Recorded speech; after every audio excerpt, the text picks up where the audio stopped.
নির্বাচনী হলফনামা অনুযায়ী তৃণমূলের সবচেয়ে ধনী প্রার্থী। এত সম্পত্তির মালিক কিভাবে, তা নিয়েও চর্চা তুঙ্গে।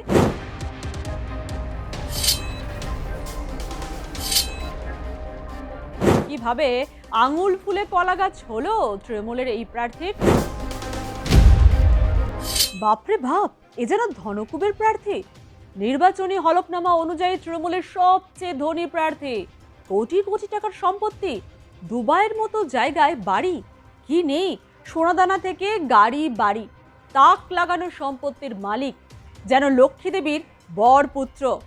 যে দলের সুপ্রিমো টালির চালের মালিক, সেই দলের প্রার্থীর ধনসম্পত্তির বহর দেখলে চোখ কপালে উঠবেই।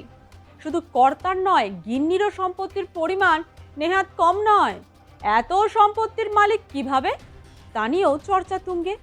রাজনীতির পুরনো মুখ, ছাত্র জীবন থেকে কংগ্রেস করা, বর্তমানে তৃণমূল কংগ্রেসে, কিভাবে আঙুল ফুলে কলা গাছ হলো তৃণমূলের এই প্রার্থীর, সব জানতে পারবেন এই ভিডিওতে। বুয়া নামে তিনি পরিচিত। 70-এর দশকের শেষ ছাত্র পরিষদের মাধ্যমে রাজনীতিতে হাতে খড়ি সমীর চক্রবর্তী, তখন কংগ্রেসে। 2011 সালে বঙ্গের রাজনৈতিক পট পরিবর্তন, তারপর তৃণমূলে যোগদান। 2016 সালে তিনি তৃণমূল প্রার্থী হন। বাঁকুড়ার তালল্যাংড়া থেকে বিধায়ক হন। 21 সাল পর্যন্ত বিধায়ক, তারপর ভোটে দাঁড়াননি তিনি, দলের মুখপাত্রর পদ সামলাচ্ছিলেন, স্বেচ্ছায় সেই দায়িত্ব নিয়েছিলেন। 26-এর নির্বাচনী যুদ্ধে ফের প্রার্থী সমীর। এবার তিনি পান্ডুয়া থেকে ভোটে লড়ছেন। 2016 সালের অন্যতম ধনী প্রার্থীর মধ্যে তিনি একজন।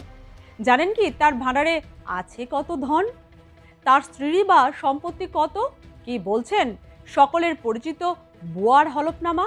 নির্বাচনী হলফনামায় তিনি জানিয়েছেন বিজ্ঞানে স্নাতক। 2024-25 অর্থবর্ষে তার বার্ষিক আয় 3,88,30,030 টাকা। হাতে নগদ রয়েছে 13,92,000 টাকা। ব্যাংক ও বিমায় বিনিয়োগ 40,07,70,000 টাকা। একটি গাড়ি রয়েছে সমীর চক্রবর্তীর নামে, দাম ওই 19,09,000 টাকা।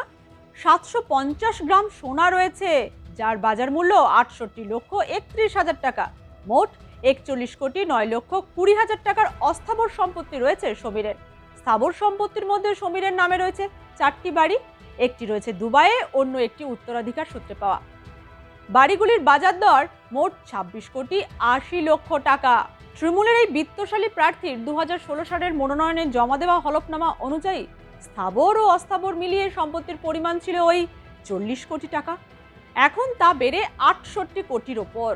2016 সালে তিনি বিধায়ক থাকলেও 2021 সালে ভোটের আগে হঠাৎ করে সমাজ মাধ্যমে একটি পোস্ট করে জানান তিনি আর প্রার্থী হতে চান না।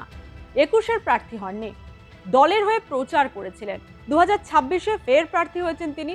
এবার তার আসন পান্ডুয়া।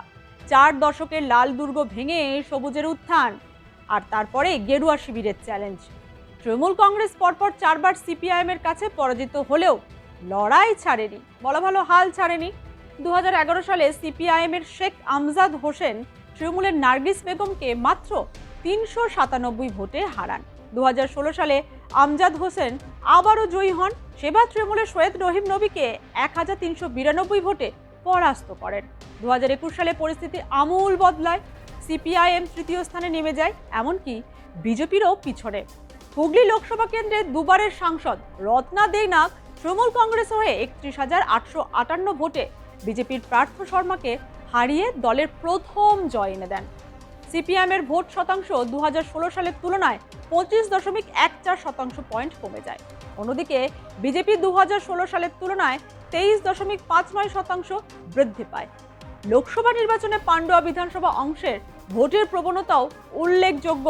2009 সালে সিপিআইএম তৃণমূলের থেকে 9,082 ভোটে এগিয়ে ছিল, পরে পরিস্থিতি বদলে যায়।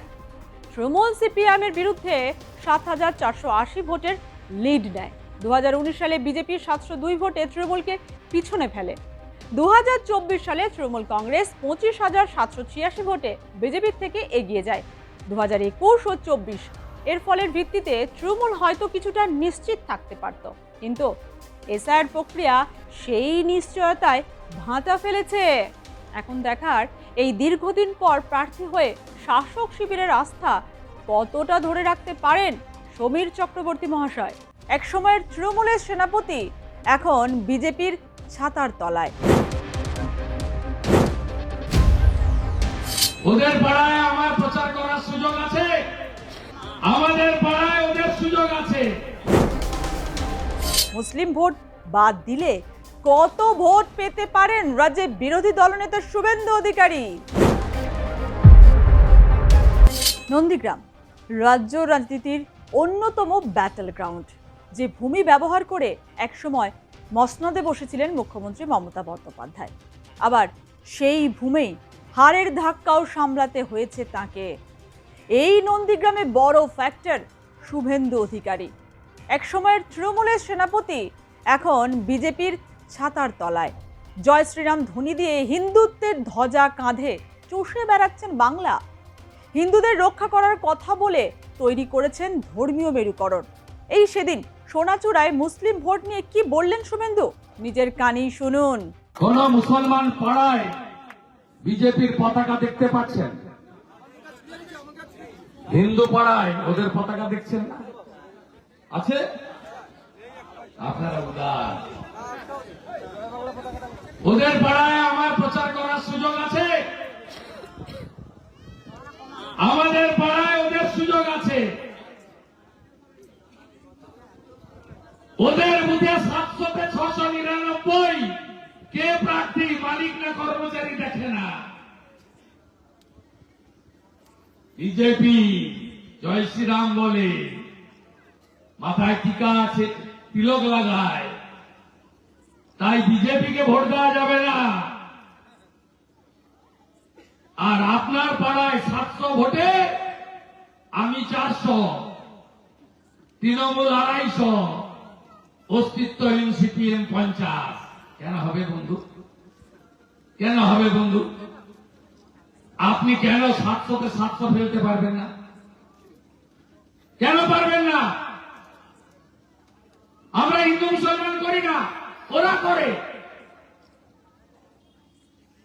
53টা বুথে বিজেপির দেওয়াল লিখন নেই, পতাকা নেই, বুথ কমিটি নেই। লোকসভা ভোটে আমাদের একজন সংখ্যালঘু নেতাকে ভোটের আগের দিন ইমাম সাহেব ডেকে বলেছিল, এই বুথে যদি বিজেপির ভোট বেরোয়, তোর বাড়ির কেউ মারা গেলে মাটি দিতে কেউ যাবে না, জানাজার নামাজ পড়াতে কোনো ইমাম সাহেবকে পাবি না। এ কি বলছেন শুভেন্দু অধিকারী? নন্দীগ্রামের সংখ্যালঘু পাড়ায় তিনি পৌঁছাতে পারছেন না। তাহলে সমীকরণ কি বলছে? নন্দীগ্রামের মুসলিম ভোট কি একটিও বিজেপির বাক্সে যাচ্ছে না। মুসলিম ভোট বাদ দিলে কত ভোট পেতে পারেন রাজ্যের বিরোধী দলনেতা শুভেন্দু অধিকারী? এবারও নন্দীগ্রামের লড়াই বেশ জোরদার। গুরু শিষ্যের লড়াই দেখবে বাংলা। বিজেপি প্রার্থী শুভেন্দু অধিকারী বনাম তৃণমূল প্রার্থী পবিত্র করের লড়াই বেশ জমে উঠেছে। পিছিয়ে নেই আইএসএফও, তারাও প্রার্থী দিয়েছে। অন্যদিকে হুমায়ুন কবিরের দলও লড়াইয়ে রয়েছে। তবে কি নন্দীগ্রামের মুসলিম ভোট এবার ভাগাভাগি হয়ে যাবে? পরিসংখ্যান বলছে 2011 সালে আদমশুমারি এবং সাম্প্রতিক রাজনৈতিক বিশ্লেষণে প্রাপ্ত তথ্য অনুযায়ী পশ্চিমবঙ্গের পূর্ব মেদিনীপুর জেলার নন্দীগ্রাম বিধানসভা কেন্দ্রে মুসলিম জনসংখ্যা মোট জনসংখ্যার প্রায় 25 থেকে 34% মধ্যে। অর্থাৎ নন্দীগ্রাম এক ব্লকে মুসলিম জনসংখ্যা প্রায় 34%। তবে এসআইআর এর কোপ পড়েছে নন্দীগ্রামের সংখ্যালঘু ভোট ব্যাংকে। 2025 সালের ডিসেম্বর মাসে প্রকাশিত তালিকায় মোট 10,604 জনের নাম বাদ পড়েছিল, যার মধ্যে 66.7% ছিলেন অমুসলিম, 33.3% মুসলিম। সাপ্লিমেন্টারি তালিকায় মোট 2,826 জন ভোটারের নাম বাদ, যার মধ্যে মুসলিম সম্প্রদায়ের মানুষের সংখ্যা 2,700। শতাংশের হিসেবে তা প্রায় 95.5%। এই তালিকায় অমুসলিমদের নাম বাদ দেওয়ার সংখ্যা মাত্র 126 জন বা প্রায় 4.5%। নাম বাদ পড়ার তালিকায় 51.1% পুরুষ ও 48.9% মহিলা রয়েছেন বলে খবর। কেন মাত্র কয়েক মাসের ব্যবধানে নাম বাদ পড়ার এই তালিকায় এত বড় পরিবর্তন হলো?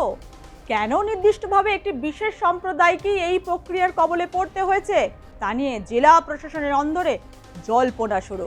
তৃণমূলের তমলুক সাংগঠনিক জেলার সহসভাপতি তথা নন্দীগ্রামের অন্যতম তৃণমূল নেতা শেখ সুফিয়ান বলেন, বিজেপির অঙ্গুলি হেলনে বেছে বেছে সংখ্যালঘুদের নাম ভোটার তালিকা থেকে বাদ দেওয়া হয়েছে, কারণ ওরা বিজেপির ভোটার নন।